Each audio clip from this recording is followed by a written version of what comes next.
في غابة مليانة أسرار وحكايات، وبين الأشجار والورد اللي بيلمع في ضوء الشمس كان في بنت صغيرة طيبة القلب، وقلبها زي القمر، دايما لابسة كاب أحمر جميل، وابتسامتها تسبقها في أي مكان تروحه.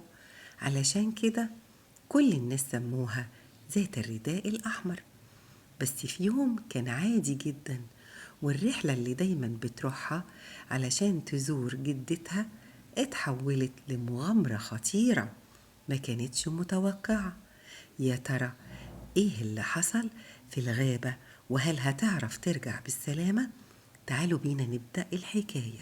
وفي يوم من الأيام ماما قالت لليلى: يا ليلى، خدي السلة دي وروحي زوري جدتك علشان هي مريضة.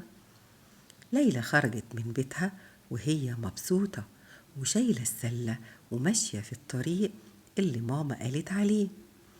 الشمس كانت منورة والعصافير بتزقزق وكل حاجة حواليها كانت جميلة. لكن فجأة حست إن في حد بيراقبها. لفت وراها، لقت الذئب واقف بيبصلها وبيبتسم ابتسامة غريبة. قال لها: ازيك يا قمر، رايحة فين لوحدك كده؟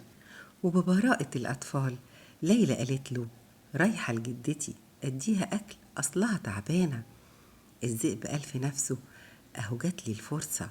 وبصوت هادي قال: طب ما تمشي من الطريق التاني، ده فيه ورد حلو قوي تقدري تاخدي منه وتديه لجدتك.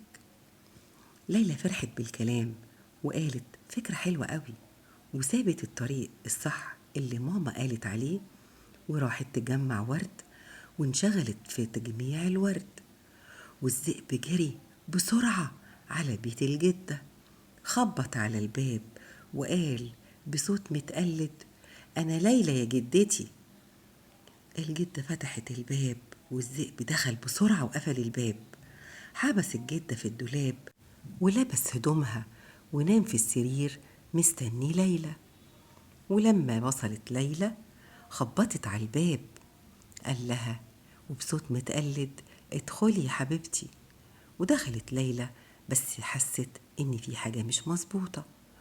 قربت وقالت لها: يا جدتي يا جدتي، ودانك كبيرة كده ليه؟ قال: عشان اسمعك كويس. وقالت لها: وعينيكي كبيرة كده ليه؟ رد: عشان اشوفك احسن. طب واسنانك كبيرة كده ليه؟ الذئب قال لها وهو بيضحك: علشان أخوفك وأكلك. بسرعة قفزت ليلى ناحية الباب تجري وصرخت بأعلى صوتها وقالت: الحقوني الحقوني. وبالصدفة كان بيمر صياد جنب البيت. أول ما سمع صوت ليلى بكلمة الحقوني طلع يجري ودخل البيت، لقى قدامه الذئب، رفع البندقية بتاعته وضربه على طول، ومات الذئب وتخلصوا منه للأبد. وبعد الذئب ما مات رجعت الطمأنينة للمكان، وليلى جريت بسرعة على الدولاب وطلعت جدتها وحضنتها وهي بتضحك ودموع الفرح في عينيها. والجدة قالت لها: أنا كنت قلقانة عليكي يا ليلى، بس انتي طلعتي شجاعة.